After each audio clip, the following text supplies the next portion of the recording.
Hi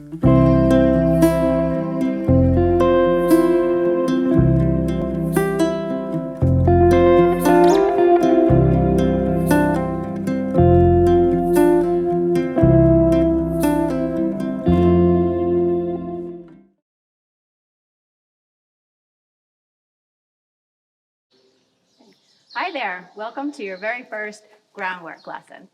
Today I'm going to cover a basic groundwork exercise that you can do that addresses the basic concept of whoa and go.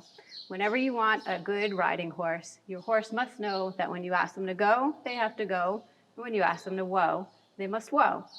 So we're going to start off with this basic exercise, and then once we've got the hang of it, we're going to challenge you to add a little bit of speed control as well. When we're all finished with that, I'm just going to put my horse out on a little bit of a lunge circle so that we can look at the mechanics of both the walk and the trot and get ready for our very first riding lesson. Okay, so let's get started. A couple of things before we go. I want to address some pieces of equipment that are helpful when working with your horse on the ground. First things first, I highly recommend wearing gloves.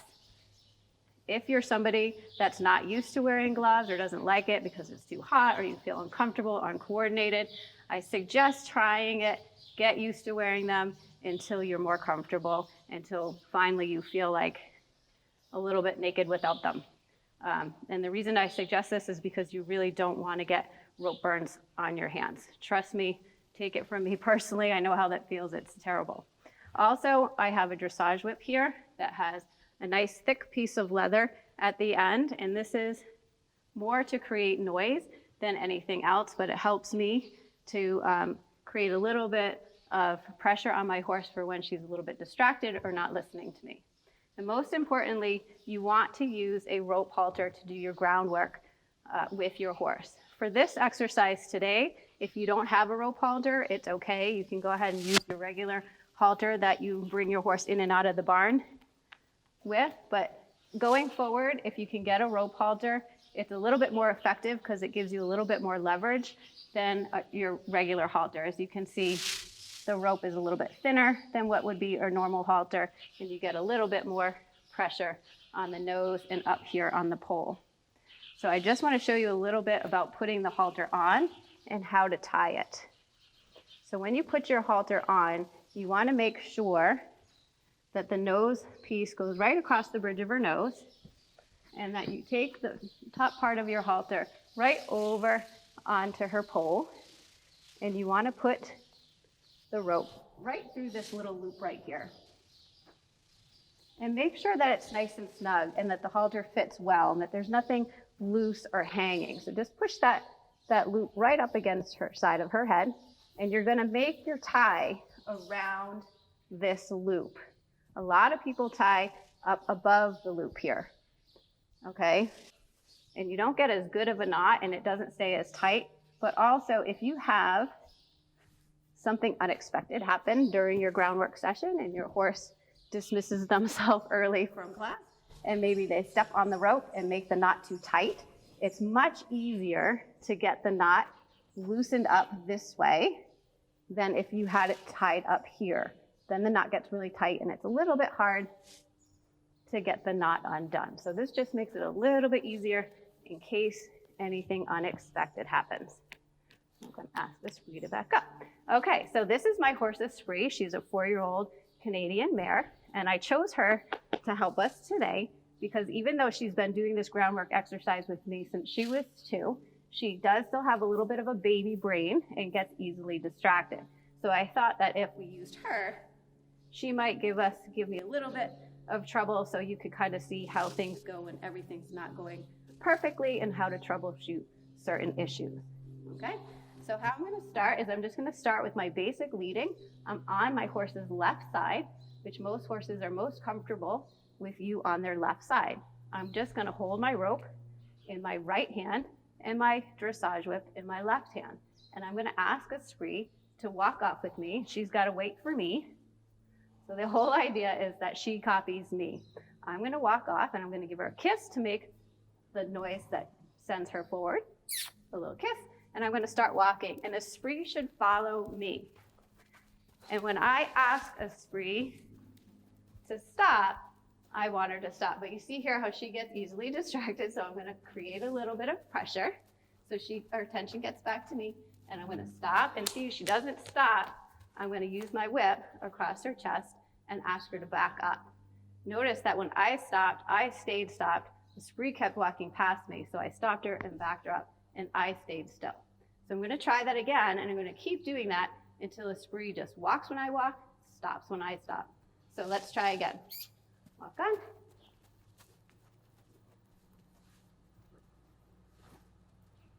And then I'm gonna stop, and the spree stops. So she was much better that time. I'm gonna try one more time like that. Walk, and I can use my whip a little bit behind me to encourage her to come with me. And then I'm gonna stop again. And notice I use my body language as well. So my whip comes in front towards her chest when I want her to stop. When I want her to go, I'm gonna use my body language to show that I'm going forward and use my whip behind me.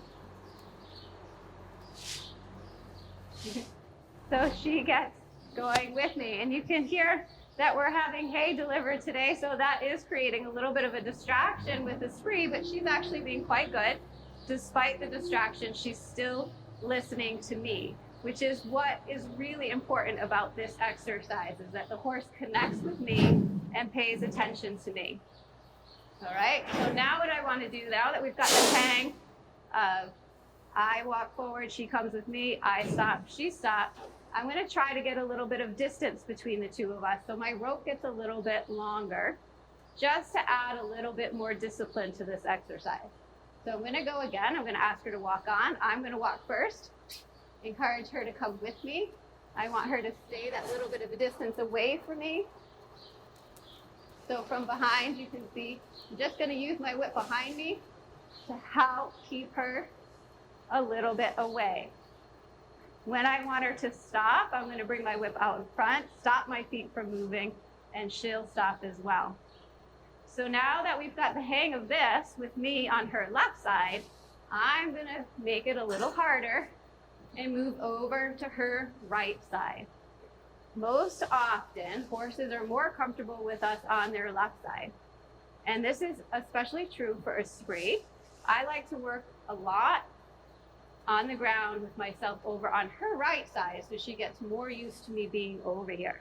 We want our horses to learn to do everything with us on both sides of them, because they're not naturally ambidextrous, just like we are not naturally ambidextrous. So we have to work on their weaker side. Okay, I'm going to get her attention, and I'm going to walk off again. And again, she's a little distracted, so I'm going to create a little bit of pressure with my whip so her focus stays on me. And when I want her to stop, again, the whip comes in front, and I ask her to stop. And despite all of the commotion outside, and she is distracted, she's still being pretty good about sticking with me. So I'm going to walk, a spree walks. I'm going to stop, a spree stops. So don't be afraid to be a little bit dramatic with your body language, so that eventually you can eliminate the physical pressure of your whip. You're just going to walk, a spree should walk. And this time I didn't have to encourage her with my whip, but you do see how she's trying to sneak over back to the other side of me, because she'd rather be on that side. And this is okay. Again, she's just a little upset about the hay truck. No big deal. Notice that when she wanted to trot off, even though I didn't ask her to, I simply just put my whip in front of her. She understands what that means, so she stopped. And I'd like to get her to relax and pay attention to me. We're going to try again, keeping her on my left side. I'm on her right side. Walk off. Come with me, buddy. And again, I'm going to try to get my rope a little longer. A spree is going to walk away from me. I'm creating a little bit of pressure with my rope and my whip to keep her attention on me and not the hay truck. Good, and then go. So use a little bit of dramatic body language to get her to stay focused and hoe. Okay. So once you feel like you and your horse got pretty good at them listening to your go and your whoa, you're going to challenge yourself to add a little bit of speed control into it. So I'm going to come back over to Esprit's left side, and I'm going to see if I can get her to pay attention that I can speed up and slow down and maybe add a little bit of trot or jog into this exercise, if she'll be a good listener then. All right. Pay attention. Come with me. Good girl. So if I want to go a little faster, I'm going to speed up. If she doesn't speed up, I'll use my whip to encourage her. When I want to go a little slower, I'm going to slow my body down, and she should slow down. This is so important when riding your horse. Of course, you need to have speed control, right? So they go when you say go, whoa when you say whoa. But if you want them to go a little faster, they need to know when you say go faster, that they need to go faster. When you want them to go slower, they should go slower. That you're the one in charge of how fast and slow they go, as well as where they're going. So we're going to be a little bit brave here, even with all our distractions, and go for a little jog. And again, I'm going to make sure Esprit stays a little bit away from me, and have a little trot around.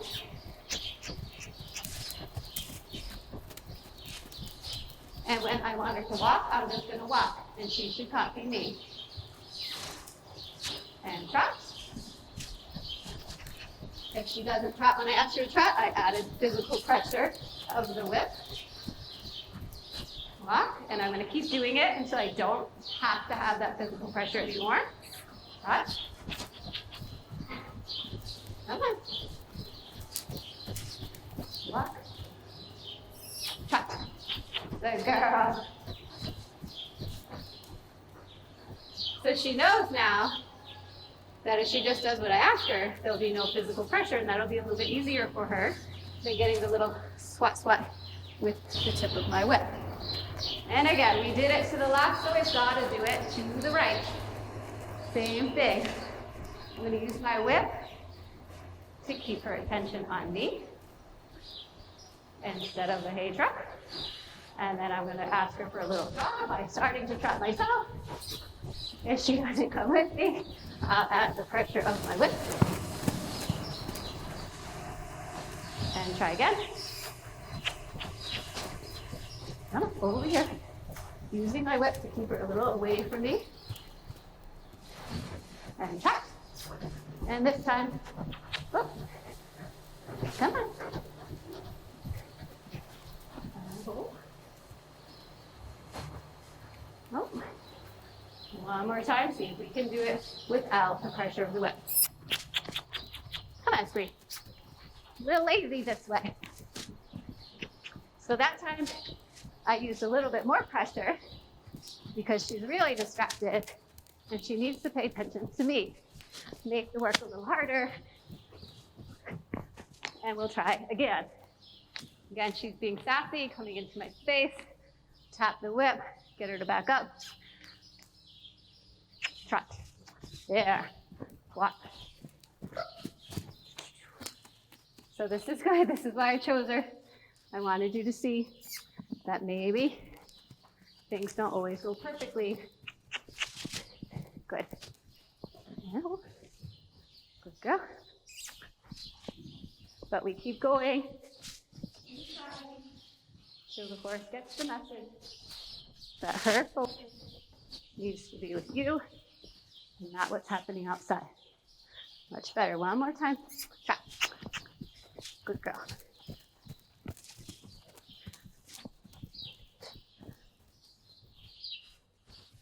Okay, so that's your challenge, is after you've taught your horse to copy your body language, go when you say go, whoa when you say whoa, you're going to add that little bit of speed control.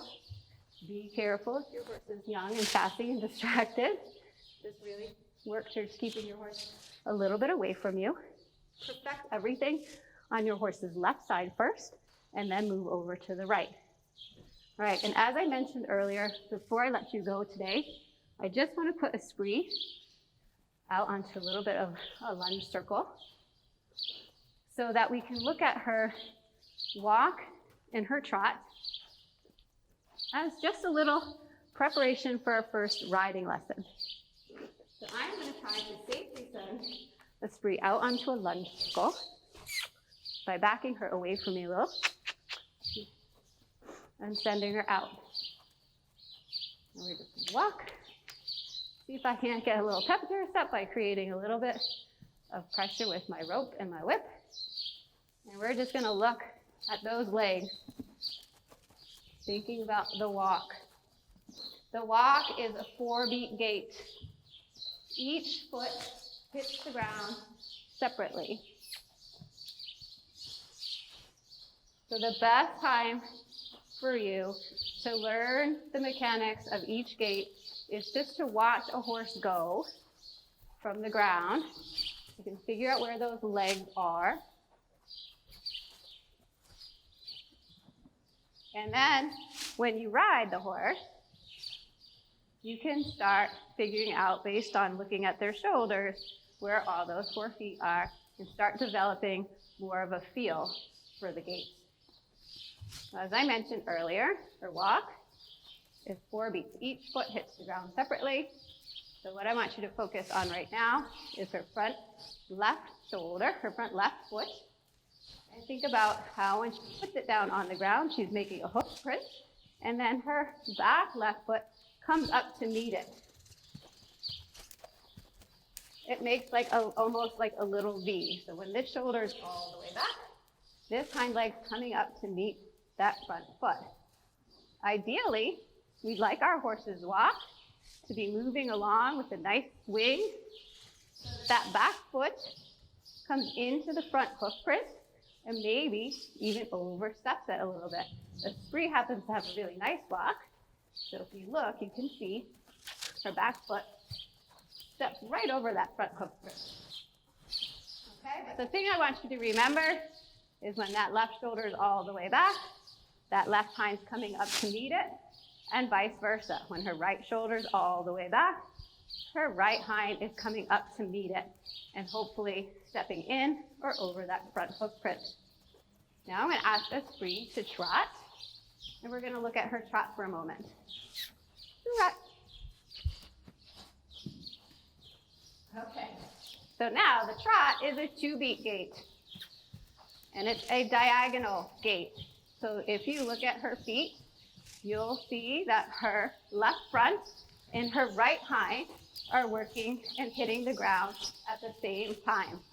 And her right front and her left hind are also working together and hitting the ground at the same time. Again, we're looking for that nice little V for the front. So what I want you to see now is when Esprit's right shoulder, right foot is all the way forward, her left hind is also up off the ground. So when her right foot front is off the ground, her left hind is also off the ground.